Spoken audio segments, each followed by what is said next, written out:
Hello friends, जय माता दी। कैसे हैं आप सब दोस्तों? सावन का महीना और नंदी की बात ना हो और ओम महाकालयम महावीर्यम शिव वाहनम उत्तमम गणनाम अत्वा प्रथम वंदे नंदीश्वरम महाबलम। पुरानी परंपरा है, घर में जब हम शिव जी की पूजा करते हैं, देवी देवताओं की पूजा करते हैं, तो उनकी मूर्ति, फोटो, शिवलिंग आदि रखते हैं। इससे हमारे जीवन में सकारात्मकता बनी रहती है और नियमित रूप से इनकी पूजा करते हैं तो घर में सुख शांति का वातावरण भी बना रहता है। और शिव पुराण में बतलाया गया है कि शिव जी की इच्छा से ही इस संपूर्ण सृष्टि की रचना ब्रह्मा जी के द्वारा की गई है।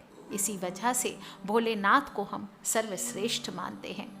काफ़ी लोग अपने घर में शिवलिंग रखते हैं, उनकी मूर्तियाँ रखते हैं, फोटोज़ रखते हैं। अगर आपने भी शिव जी की तस्वीर रखी हुई है, प्रतिमा रखी हुई है, तो कुछ बातों का ध्यान आपको ज़रूर रखना चाहिए। एक तो घर में कभी भी ज़्यादा बड़ा शिवलिंग नहीं रखना चाहिए। घर के मंदिर में अंगूठे के पहले हिस्से के बराबर या इससे छोटा शिवलिंग ही रखना चाहिए। वैवाहिक जीवन से अगर परेशानियां जुड़ी हुई है तो घर में पति पत्नी को मिलकर पूरा शिव परिवार स्थापित करना चाहिए। शिव परिवार की पूजा करने से पति पत्नी में आपस में प्रेम बना रहता है।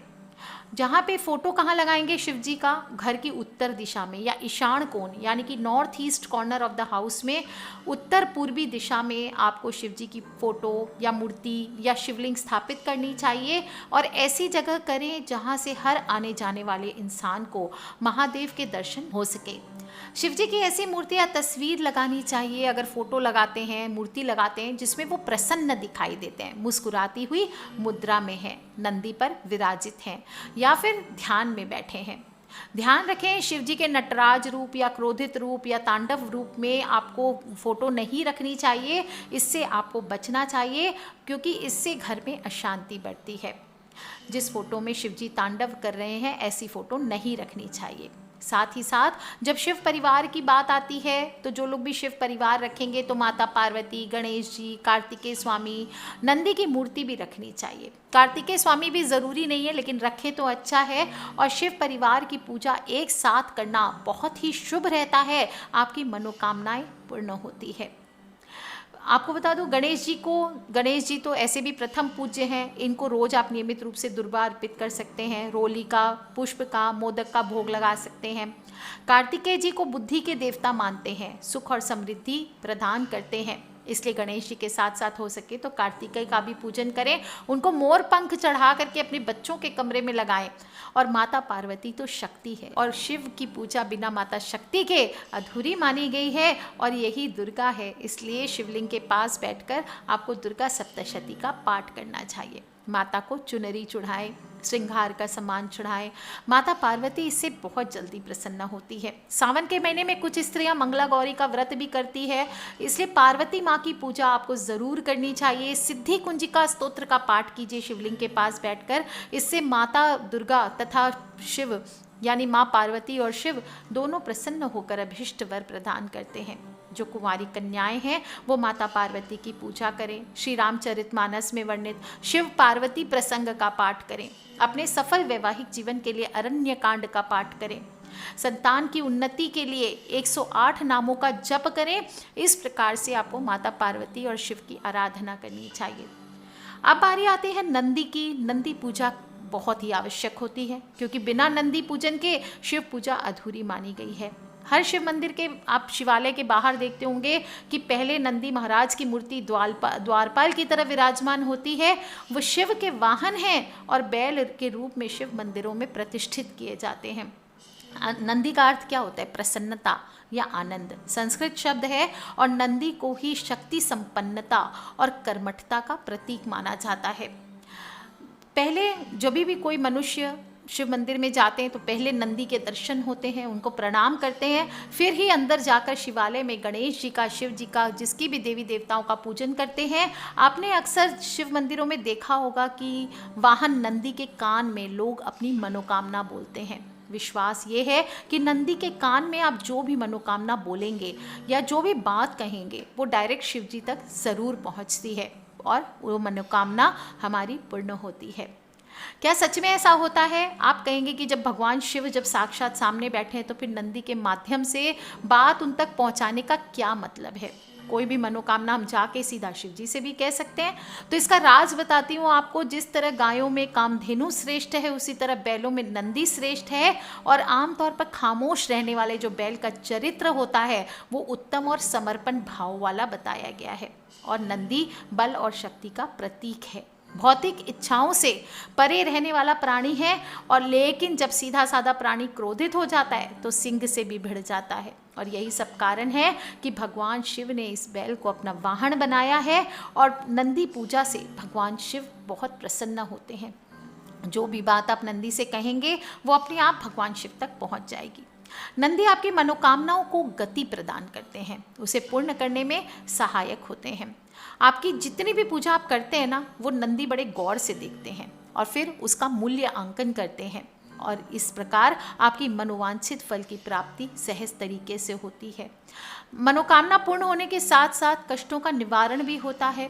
और अगर आपको इस बार सावन में शिव जी तक कोई मनोकामना पहुंचानी है तो इस सावन के महीने में आपको नंदी जी को घर ज़रूर लेकर के आना चाहिए।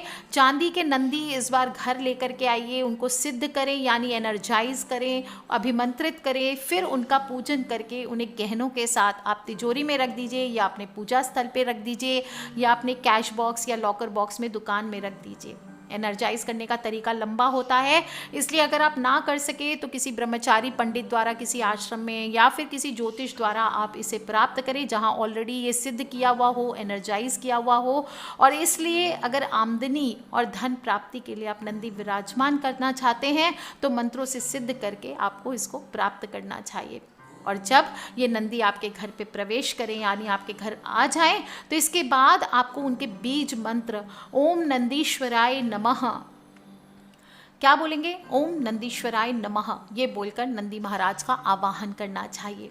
इससे भगवान शिव के सभी गणों का आवाहन एक साथ हो जाता है, पूजन हो जाता है।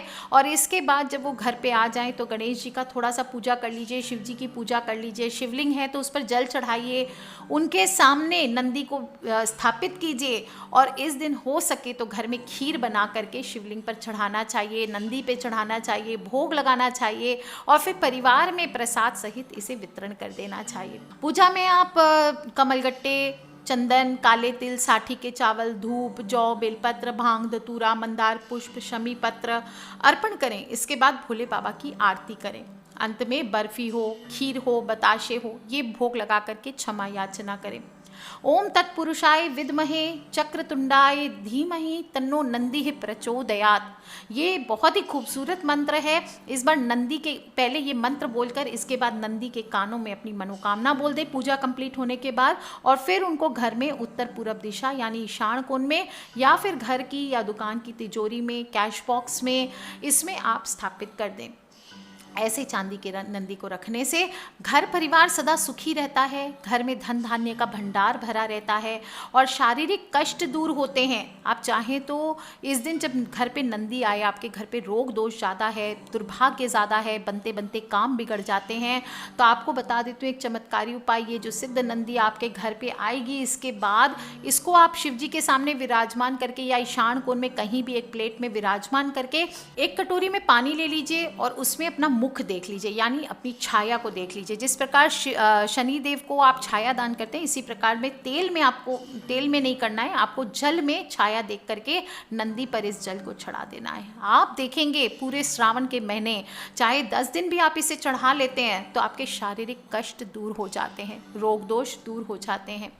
अगर आप इसे जल को चढ़ा करके रोज इसे पीते भी हैं तो भी ये बहुत चमत्कारी होता है। कहा जाता है आपके शारीरिक कष्ट चुटकियों में दूर होते हैं। और प्रोफेशनल सफलता जो लोग चाहते हैं, करियर में सफलता चाहते हैं, कोई डील पूरी नहीं हो रही, बिजनेस में सफलता चाहते हैं, कोई स्त्री अपना करियर बनाना चाहती है, डिप्रेशन की मरीज़ हैं, तो उन सभी को, या फिर आप दिन दोगुनी रात चौगुनी उन्नति चाहते हैं, आपके घर पर बरकत नहीं होती है, तो इस श्रावण के महीने में आपको एक काम करना है। चांदी के नंदी ले लीजिए और उसके साथ ही उस पर चढ़ा हुआ चांदी का एक सिक्का साथ में रख दीजिए। छोटा हो बड़ा हो चांदी का सिक्का कोई बात नहीं है। उस चांदी के सिक्के के साथ आप नंदी को एक पीले कपड़े में या पिंक कलर के रेशमी वस्त्र में या रेड रेशमी वस्त्र में या ग्रीन रेशमी वस्त्र में बांध के रख दीजिए। ध्यान रखें ब्लू ब्लैक वस्त्र आपको नहीं लेना है। और फिर इसे तिजोरी में, पर्स में, लॉकर में कहीं पे भी आप स्थापित कर सकते हैं। आप देखेंगे दोस्तों कैसे आपकी दिन दुनी रात चौगुनी उन्नति होती है। आगे नियम बताऊंगी कि नंदी जब स्थापित करते तो कौन से नियम होने चाहिए, नंदी कौन है ये जान लेते हैं पहले, और श्रावण माह में इनकी कथा का श्रवण जरूर करना चाहिए जो अपने आप में बहुत ही महत्वपूर्ण माना जाता है। नंदी भगवान शिव के गण हैं। आप देखते होंगे कि हर तस्वीर या मूर्ति कोई भी ऐसी नहीं होगी जहाँ पे बैल के बिना शिव जी नजर आते हैं, और ये बैल ही नंदी के नाम से जाना जाता है। बुद्धिमान, समझदार, परिश्रम करने वाले, शांत रहने वाले। और नंदी महाराज के अलावा और भी बहुत गण हैं शिव जी के, जैसे भैरव है, वीरभद्र है, मणिभद्र है, चंदिस है, श्रृंगी है, भृगिरेटी है, शैल है, गोकर्ण है, घंटाकर्ण है, जय और विजय, ये सभी शिव जी के गण माने जाते हैं। जो काम शास्त्र की किताब है, धर्म शास्त्र है, अर्थशास्त्र है, मोक्ष शास्त्र है, ये काम शास्त्र की रचना जो नंदी जी ने की थी।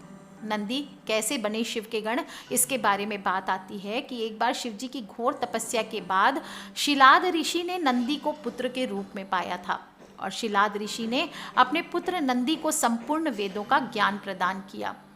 एक दिन शिलाद ऋषि के आश्रम में मित्र और वरुण नाम के 2 दिव्य ऋषि पधारे, और नंदी ने अपने पिता की आज्ञा से उन ऋषियों को की अच्छे से सेवा की।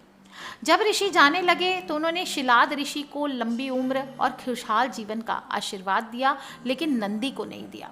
तब शिलाद ऋषि थोड़े चकित हुए। उन्होंने पूछा कि नंदी को आपने आशीर्वाद क्यों नहीं दिया। इस पर ऋषियों ने कहा कि नंदी अल्प आयु है। यह सुनकर शिलाद ऋषि चिंतित हो गए। पिता की चिंता को नंदी ने जानकर पूछा, क्या बात है पिताजी? तब पिता ने कहा, तुम्हारी अल्प आयु के बारे में ऋषि कह गए हैं, इसलिए मैं चिंतित हूँ। यह सुनकर नंदी हंसने लगे, कहने लगे कि आपने मुझे भगवान शिव की कृपा से पाया है, तो मेरी उम्र की रक्षा भी वो ही करेंगे, आप क्यों नाहक चिंता करते हैं। इतना कहते ही नंदी भुवन नदी के किनारे शिव की तपस्या करने चले गए। कठोर तप के बाद शिवजी प्रकट हुए, कहा, वरदान मांगो वत्स। तब नंदी ने कहा कि मैं उम्र भर आपके सानिध्य में रहना चाहता हूँ।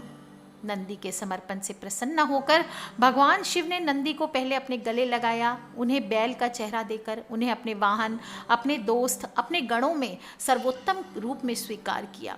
भगवान शिव नंदी के तप से प्रसन्न होकर वरदान देकर कहा, वत्स नंदी, तुम मृत्यु से, भय से मुक्त हो, अजर अमर और अदुखी हो। शंकर के वरदान के बाद नंदी मृत्यु से भय मुक्त, अजर अमर और अदुखी हो गया। भगवान शंकर ने उमा की सम्मति से संपूर्ण गणों, गणेशों व वेदों के समक्ष गणों के अधिपति के रूप में नंदी का अभिषेक करवाया। शिवजी ने इस प्रकार नंदी को वरदान देने की वजह से नंदी नंदीश्वर हो गए, और बाद में मरुतों की पुत्री सुयशा के साथ नंदी का विवाह हुआ। भगवान शंकर ने नंदी को वरदान दिया कि जहाँ पर उनका निवास होगा वहाँ नंदी का भी निवास होगा, और तभी से हर शिव मंदिर में शिव जी के सामने नंदी की स्थापना की जाती है। वे बंद आँखों से संपूर्ण जगत का संचालन करते हैं, और इनका सहयोग नंदी चैतन्यता का प्रतीक बनकर करते हैं, जो खुली आँखों और खुले कान से व्यक्त और अव्यक्त बातों को भान लेते हैं। भगवान शिव की तपस्या में किसी प्रकार का विघ्न ना पड़े, इसलिए नंदी चैतन्य अवस्था में तपोस्थल के बाहर तैनात रहते हैं, और जो भी भक्त भगवान शिव के पास अपनी समस्या लेकर आता है, नंदी उन्हें वहीं रोक देते हैं। किसी बाहरी विघ्न से शिव जी की तपस्या भंग ना हो, इसलिए भक्त जो भी बात अपनी नंदी के कान में कहते हैं, वो शिव की तपस्या से बाहर आने पर नंदी उन्हीं भक्तों की सारी बातें जस से तस बता देते हैं। भक्तों को भी ये विश्वास रहता है कि नंदी उनकी बात शिवजी तक पहुंचाने में भेदभाव नहीं करते, और वे शिवजी के प्रमुख गण हैं, इसलिए शिवजी उनकी बात अवश्य मानते हैं। इसलिए इस बार आप भी अपने घर पे नंदी विराजित करके, क्योंकि लॉकडाउन की स्थिति है, मंदिरों में जा नहीं सकते, और बिना अभिमंत्रित किए घर में नहीं रखना चाहिए। जब हम मंदिर में जा करके उनके कानों में बोलते हैं तो वहाँ जो मूर्ति स्थापना होती है वो अभिमंत्रित होती है, और इसीलिए हमारी मनोकामना बहुत जल्दी सुन ली जाती है। लेकिन वही चीज़ जब हम घर पे करते हैं बिना अभिमंत्रित किए नंदी के कानों में, तो वो कोई फ़ायदा नहीं करती। इसलिए जब भी आप चांदी के नंदी स्थापित करेंगे तो ध्यान रखें वो अभिमंत्रित अवश्य हो, वरना उसका कोई मतलब नहीं बनता है। नंदी के कान में भी अपनी समस्या या मनोकामना कहने के कुछ नियम होते हैं, उनका पालन करना आवश्यक होता है। ध्यान रखें, जब भी आप नंदी के कान में अपनी मनोकामना कह रहे हैं तो आपकी कही हुई बात कोई और ना सुने और इतनी धीमी कहें कि आपके पास खड़े हुए व्यक्ति को भी इसका पता नहीं चलना चाहिए। जब नंदी के कान में बातें कहते हैं उस समय अपने होठों को अपने दोनों हाथों से ढक लें ताकि कोई भी अन्य व्यक्ति इस बात को कहते हुए ना सुने। दूसरे की बुराई, दूसरे के बुरा करने की बात ना कहें, वरना शिव जी के उल्टा क्रोध का भागी बनना पड़ेगा। आपकी जो अपनी मनोकामना है वो बोलें। और जैसे मैंने बताया, मनोकामना बोलने के पहले आपको ओम नंदीश्वराय नमः उस मंत्र से आपको पूजन करना चाहिए। और मनोकामना कहने के बाद नंदी के समीप थोड़ा भेंट, 1 रुपया ही सही, जो आपकी इच्छा हो वो आपको ज़रूर रखना चाहिए। कोई आप धन भी रख सकते हैं, फल भी रख सकते हैं, बाद में किसी को गरीब को दान कर दीजिए।